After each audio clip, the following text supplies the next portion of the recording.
د اعتکاف درې قسمونه دي، په کار دا ده چې هغه مو یاد کړو. د ټولو نه اول اعتکاف ته واجب اعتکاف، چې کله انسان دغه نظر ومني چې که زما دا کار وشو زه به دومره اعتکاف کوم، بیا یې چې څومره اعتکاف منلی وي هغه اعتکاف کوي. د هغې کې بیا علما د 24 ګنټې ښیي چې 24 ګنټې به خامخا په اعتکاف باندې کیني او د روژې خبره هم ورسره کوي.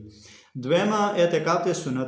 سنت اعتکاف هغه دی چې د رمضان په اخري 10 شپو کې کیږي. نو د هغې لپاره روژه نیول ضروري دي او دا شانتې په جومات کې د 21مې شپې د ماسخوتن نه یعنې 20مه شپه چې کله ختم شي او 21مه شپه شروع کیږي نو د هغې نه کېناستل دي او چې تر څو پورې د اختر یقیني پته نه وي لګېدلې دغه پورې. لکه مثلا نن 10مه روژه ده او بس ماښام روژه ماتې وشول او یقیني پته ونه لګېده چې سبا اختر دی، نو د ماښام د اذانونو سره یا د ماښام د منځه نه بعد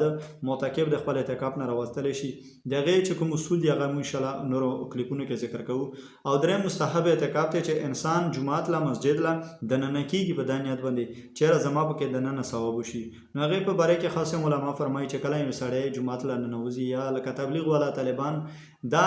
سبق پکې وایي، خوب پکې کوي، روټۍ پکې کوي، نو د اعتکاف د نیت د پکې کوي چېرې زه جومات له د عبادت په نیت ننوځم، نو دا ټول د ده په عبادت کې راځي. د هغې لپاره روژه هم شرط نه ده، د هغې لپاره چې کوم دی رمضان هم شرط نه دی. نو بس چې څومره ټایم سړی په جومات کې تېروي که 1 منټ یې تېر کړ که 2 منټه یې تېر کړ دا د مستحب اعتکاف شو، ثواب ورته میلاو شو چې څه ټایم د جومات نه وځي نو اجازت یې ورته